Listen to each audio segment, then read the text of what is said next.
सबसे पहले हम लोग को रियलिटी में मोशन क्या चीज होती है ये समझ में आना चाहिए।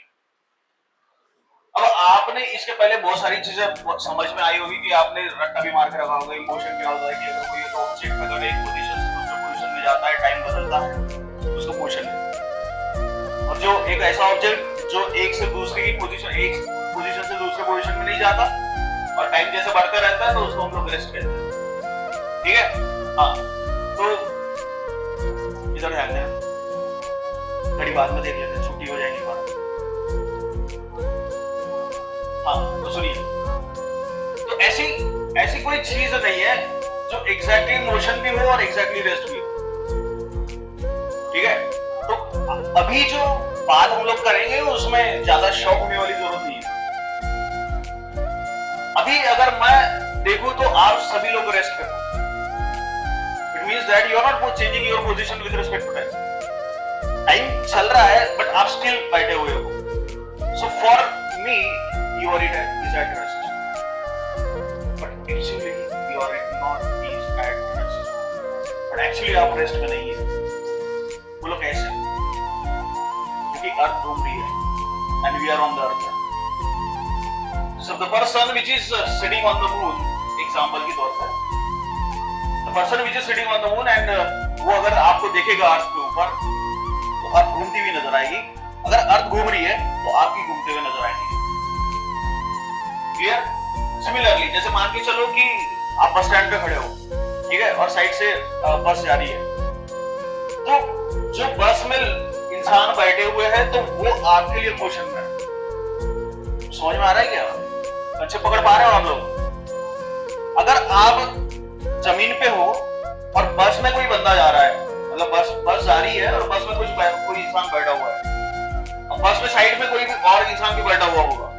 ठीक है, जैसे फॉर एग्जांपल के तौर पे हम लोग अगर देखें कि मान के चलो कि ये एक ऐसी बस है, ठीक है, और ये बस में दो लोग बैठे हुए हैं एग्जांपल के तौर पे, ठीक है, और आप जनाब इधर हो ऐसे। ठीक है, तो जिस समय अगर ये बस इस डायरेक्शन से जा रही है तो आपके लिए ये जो लोग है ये मोशन में है, लेकिन आपके लिए दोनों मोशन में आ रहे हैं ना, लेकिन ये बंदे के लिए ये किस में? रेस्ट में, क्योंकि बैठे हुए हैं।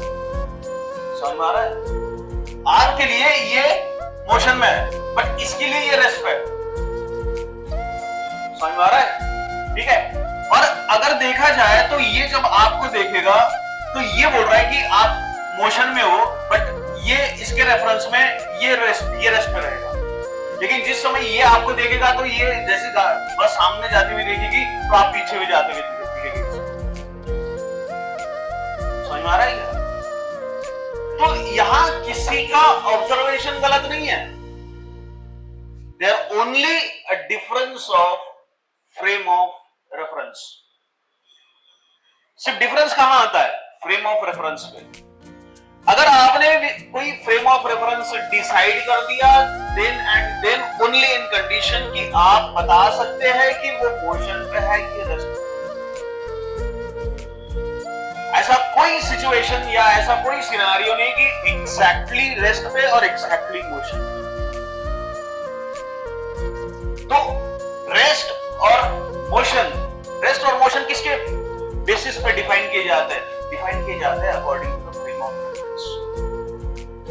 Now, if all you are at rest, so the frame of reference is me. अगर मैं यहाँ बोल रहा हूँ या मोशन में हूँ, तो अगर आपके लिए मैं मोशन में हूँ तो जो मेरा मोशन है वो फ्रेम ऑफ रेफरेंस आप है। क्लियर? जैसे सिमिलरली मान के चलो कि हमारी वॉल वॉच है ना, जैसे घड़ी, ठीक है, जैसे जो भी होगी, ठीक है। अब मान के चलो ये जो वॉल वॉच है, वॉल वॉच का जो ये पॉइंटर है, ये पॉइंटर पे दो चींटी बैठी हुई है एग्जांपल के तौर पर। समझ में आ रहा है? और आप अगर देख रहे हो इसको तो ये आपका सेकंड कार्ड है, तो ये कंटिन्यूअस घूमते रहेंगे, ऐसे घूम रहा है, लेकिन आपके लिए ये मोशन हो रहा है। लेकिन अगर ये चींटी देखे तो चींटी रेस्ट पे, क्योंकि चींटी का मोशन नहीं हो रहा ना। अब ये चींटी अगर इसको देखेगी तो क्या कहेगी? ये रेस्ट पे है। समझ में आ रहा है ना? और ये चिड़ी अगर इसको देखेगी तो बोलेगी क्या, रेस्ट। तो ये फ्रेम ऑफ, ये इसका रेस्ट पे बोलने का मतलब क्या है कि फ्रेम ऑफ रेफरेंस जिस पोजीशन पे वो है that is the frame of reference. Clear? इसके लिए फ्रेम ऑफ रेफरेंस क्या है, जो पॉइंटर है, जो पॉइंटर के वो पॉइंटर है, वो पॉइंटर के ऊपर जो चिड़ी बैठी हुई that is the frame of reference. But according to us कि अगर तरीके से देखें तो हमारा पॉइंट ऑफ रेफरेंस क्या है, हमारा रेफरेंस क्या है कि हम लोग अर्थ पे है और अर्थ के अकॉर्डिंग ये घूम रही है। तो सिंपल सी बात है, रेस्ट और motion, terms that is rest और मोशन। ठीक है, अभी तक आप इसको बेसिक चीजों से पढ़ते आ रहे होंगे, लेकिन अभी आपको इसको पूरा डिटेल में पढ़ना पड़ेगा। रेस्ट और मोशन, तो रेस्ट और मोशन किसके बेसिस के ऊपर डिफाइन किए जाते हैं, डिफाइन अकॉर्डिंग टू किसके ऊपर डिफाइन किए जाते हैं, according to the frame of reference. अगर आप फ्रेम ऑफ रेफरेंस नहीं ले रहे हो, अगर आपने कोई फ्रेम ऑफ रेफरेंस नहीं लिया, तो आप ना रेस्ट को डिफाइन कर पाओगे ना मोशन को डिफाइन कर पाओगे। So when you are define कि ऑब्जेक्ट रेस्ट पे है कि ऑब्जेक्ट मोशन पे है, आपको हमेशा फ्रेम ऑफ रेफरेंस डिसाइड करना ही पड़ेगा। फ्रेम ऑफ रेफरेंस मतलब आप किसके रेफरेंस में कह रहे हो, फ्रेम ऑफ रेफरेंस आप किसके रेफरेंस में कह रहे हो। सिमिलरली हम लोग ने बहुत बार ऐसी बातें करी है कि मैंने बोला कि भैया नागपुर का डिस्टेंस बताओ, तो आप बोलेंगे सर कहां से, दैट कहां से is what, frame of reference. Specify करना पड़ेगा ना कि भैया मेरे को यहां से यहां डिस्टेंस लेना है, तो डिस्टेंस तो कहीं से भी तो लिए जा सकते हैं। तो स्पेसिफाइड अगर हम लोगों ने कर दिया कि भैया मेरे को डिस्टेंस यहां से यहां लेना है, अगर मैंने बोला नागपुर, भैया तुमको चेन्नई का डिस्टेंस बताओ, तो चेन्नई कहां से, हो सकता है हम लोग नागपुर से डिसाइड करें, तो नागपुर से चेन्नई का डिस्टेंस हम लोग देखेंगे कि भैया जितना भी आ रहा है, तो रेफरेंस क्या हुआ, क्लियर। और इसी के अकॉर्डिंग हम लोग वी आर रेस्ट और मोशन को भी डिफाइन करते हैं। If you are not deciding the frame of reference, you can not define the rest and motion. और अगर रेस्ट और मोशन को डिफाइन करना है तो आपको फ्रेम ऑफ रेफरेंस लेना पड़ेगा। If you are not taking the frame of reference, you can not define the rest and motion. आप रेस्ट और मोशन को डिफाइन नहीं कर सकते कब, जब तक आप फ्रेम ऑफ रेफरेंस नहीं लेंगे।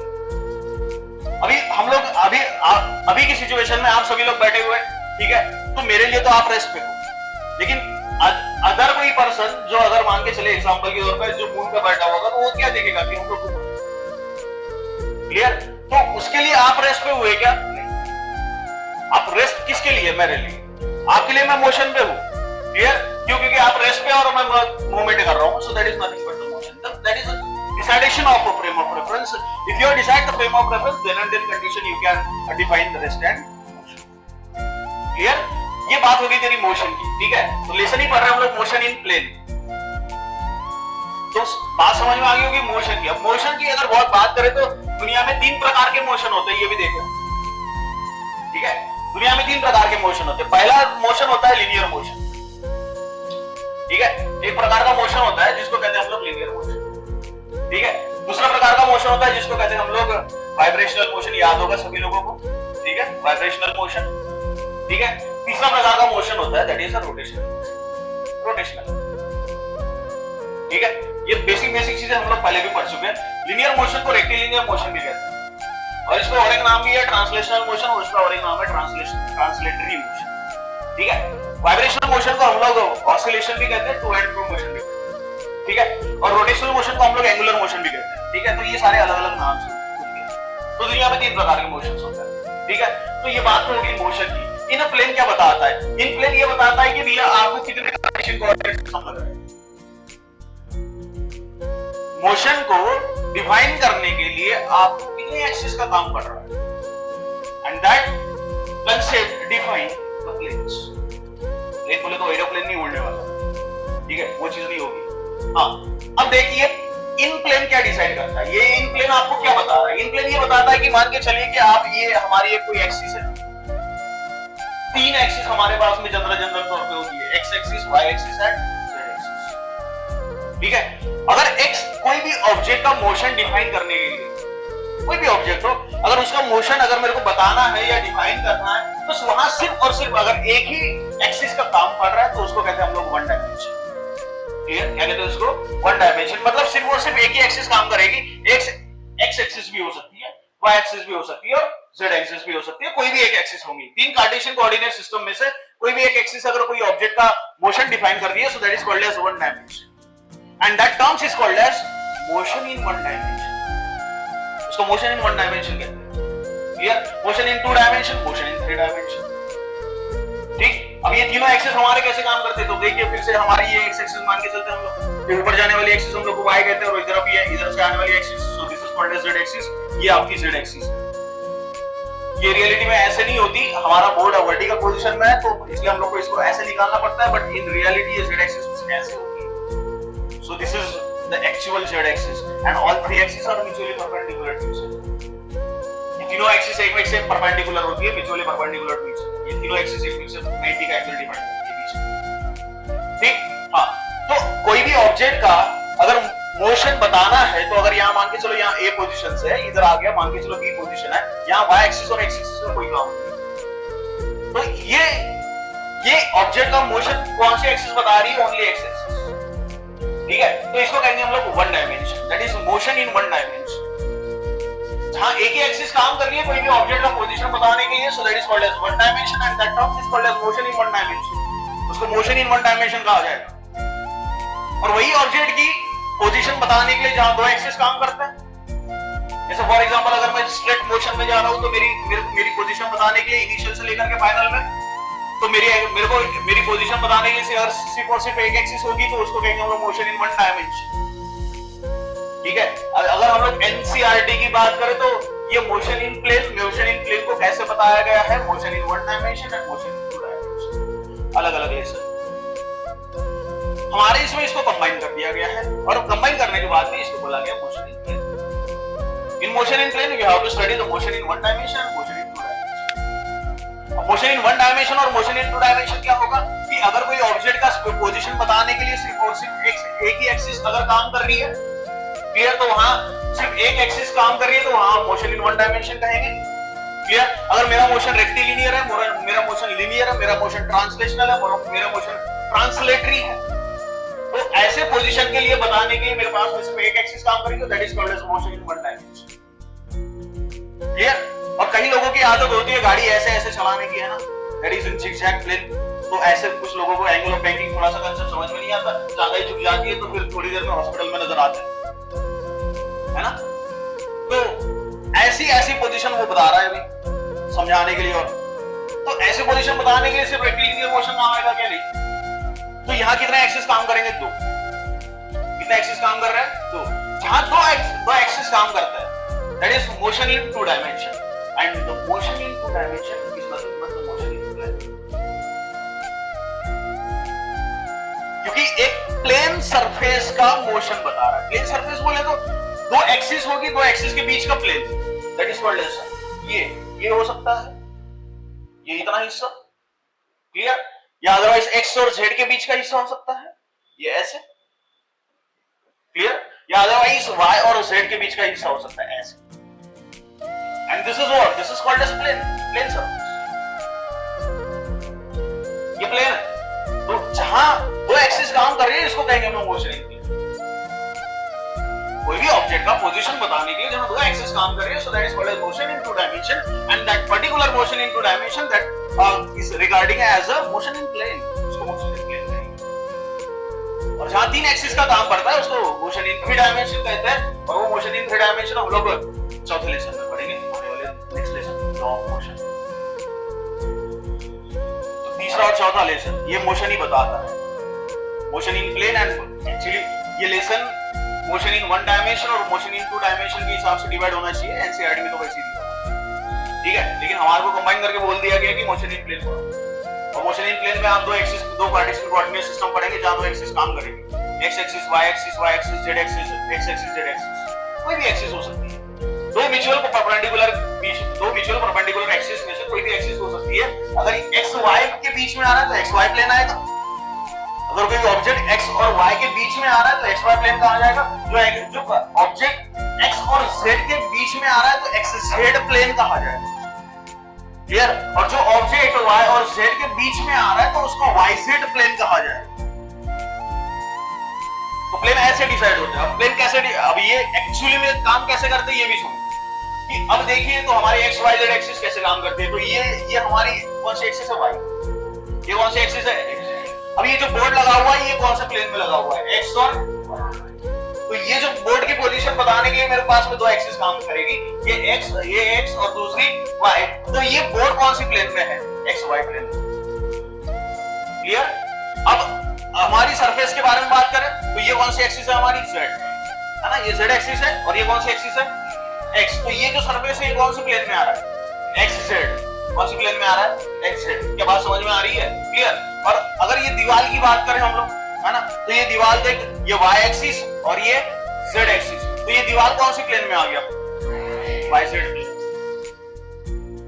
समझ में आ गया, ठीक है। सो ये चीज होती है तुम्हारी प्लेन की। तो यहाँ अगर ऐसी पोजीशन के लिए अगर मोशन हो रहा है तो उसको कहेंगे मोशन इन प्लेन। तो मोशन इन प्लेन आप एक्स वाई प्लेन में भी ले सकते हैं, वाई जेड प्लेन में भी ले सकते हैं और एक्स जेड प्लेन में भी ले सकते हैं, कहीं पर भी आप। क्लियर। तो ये basic information about motion in plane. तो बेसिक समझ में आ गया, ठीक है। ये हो गया तुम्हारा बेसिक्स, मोशन इन प्लेन का बेसिक्स, ठीक है। एक बार शॉर्ट में रिपीट कर देता हूँ फटाफट, ठीक है। जहां एक ही एक्सिस काम करती है। अब अगर ए से बी में जाने के लिए अगर दो रास्ते हैं, ठीक है। एक रास्ता सीधा जो सीधा निकल के जाएगा, ठीक है, और एक रास्ता जो थोड़ा सा घूम फिर के जाएगा, ये, ठीक है। तो ये रास्ते को नाम देता हूं मैं, एक डिस्टेंस यहां से मान के चले ये बी है, यहां सी और ये डी ले लेता हूं। तो एक दो रास्ते हो गए ना। एक रास्ता हो गया भैया ए सी डी बी, एक रास्ता तो ये हो गया भैया ए से बी जाने का, और एक दूसरा रास्ता हो गया शॉर्टकट जो डायरेक्ट ए से लेके बी में जाएगा, ठीक है। तो जो ए से लेके बी में जो सीधा रास्ता जा रहा है उसको डिस्प्लेसमेंट कहते हैं। क्या कहते हैं उसको, बात समझ में आ रही है, ठीक है। और जो रास्ता ए सी डी बी मतलब ऐसे घूमते हुए जा रहा है तो इसको कहेंगे हम लोग डिस्टेंस। क्या कहेंगे इसको, डिस्टेंस। और यही दोनों चीज को देख करके इन दोनों का डेफिनेशन आता है। अब इन दोनों का डेफिनेशन कैसे आएगा, देखिए तो डिस्टेंस कैसे डिफाइन करेंगे। तो ये ऐसे पाथ फॉलो कर रहा है, the actual path followed by the object between the initial and final position. एक actual path followed by the object मतलब ऑब्जेक्ट यहां से चालू भैया सी की तरफ गया, सी से लेके कहां गया वो डी में, और डी से लेके कहां गया वो बी में, ठीक है। The actual path followed by the object कहां से, between initial and final position. Initial और फाइनल पोजीशन के बीच में जो एक्चुअल पाथ फॉलोड करके आ गया उसको क्या कहते हैं, डिस्टेंस। उसको क्या कहेंगे हम लोग, डिस्टेंस। बात क्लियर हो रही सभी के लिए, ठीक है। सो what is distance, the actual path followed by the object कहां से कहां पे के बीच में, between initial and final position. Initial से लेकर के फाइनल पोजीशन में जो एक्चुअल पाथ फॉलो करता है ऑब्जेक्ट उसको कहते हैं हम लोग distance. Clear. So what is distance, what is the definition for distance, the actual path followed by the object between the initial and final position, that is called as distance. Clear. And what is displacement, the shortest distance या shortest path followed by the object between initial and final position. जो shortest distance travel करता है उसको कहते हैं हम लोग displacement, और जो actual distance followed करता है उसको कहते हैं हम लोग distance. समझ में आ रहा है क्या? So what is distance? The actual path followed by the object between initial and final position. Initial और फाइनल पोजीशन के बीच में जो एक्चुअल पाथ फॉलोड करके जो ऑब्जेक्ट आता है उसको कहते हैं हम लोग डिस्टेंस। और what is displacement, the shortest distance, the shortest distance travelled by the object between initial and final position, so that is called as distance, displacement. Clear. अब यहां पे देखो तो डिस्टेंस की अगर हम लोग बात करें तो डिस्टेंस में डायरेक्शन मैटर करती है क्या, नहीं। डिस्टेंस में डायरेक्शन मैटर करती है क्या, नहीं। तो ये डिस्टेंस यहां, ये ऑब्जेक्ट यहां से ए से सी में गया, सी से डी में गया, डी से लेके बी में गया, ठीक है। लेकिन डिस्प्लेसमेंट में डायरेक्शन मैटर करती है कि भैया जो शॉर्टेस्ट डिस्टेंस होगा वही तेरा डायरेक्शन होगा उसका। इसलिए distance is a scalar. Distance कौन सी क्वांटिटी है, स्केलर क्वांटिटी, ठीक है। तो डिस्प्लेसमेंट कौन सी क्वांटिटी है, वेक्टर क्वांटिटी। इसलिए स्पीड और वेलोसिटी में यही अंतर होता है। वेलोसिटी में क्या आएगा, डिस्टेंस आएगा, और इसमें स्पीड में क्या आएगा, डिस्टेंस आएगा, और वेलोसिटी में क्या आएगा, डिस्प्लेसमेंट आएगा, ठीक है। तो ये डिस्प्लेसमेंट कौन सी क्वांटिटी है, वेक्टर। कौन सी क्वांटिटी है, वेक्टर। और ये कौन सी क्वांटिटी है, स्केलर। तो दोनों का अगर मैं यूनिट देखूं तो इसका यूनिट भी क्या आएगा, मीटर। SI यूनिट क्या आएगा उसका मीटर, CGS यूनिट क्या होगा उसका सेंटीमीटर, क्लियर। और उसका डिस्प्लेसमेंट का ये SI यूनिट क्या होगा फिर से मीटर, और इसका CGS यूनिट क्या होगा, बात क्लियर होगी सभी के लिए, ठीक है। So this is what distance and displacement. So what is distance? The actual path followed by the object between the initial and final position. So that is called as distance. And what is displacement? The shortest distance traveled by the object between the initial and final position. So that is called as displacement. Clear?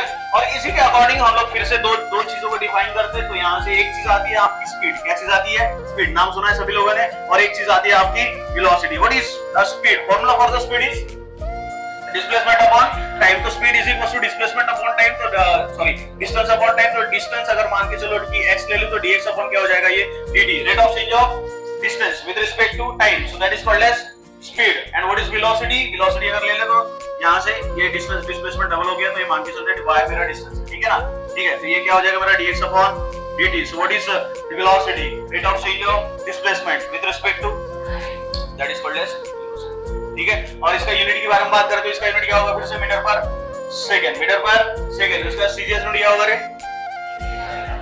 Centimetre पर second. Velocity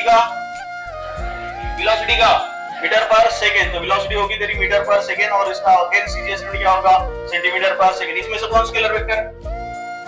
speed is your scalar, velocity is your, बात ये सभी के लिए, ठीक है। तो ये आपकी कौन सी क्वांटिटी है स्केलर, ये कौन सी क्वांटिटी है वेक्टर। क्लियर हो गया क्या? चलो इसमें लिख लो फटाफट पहले।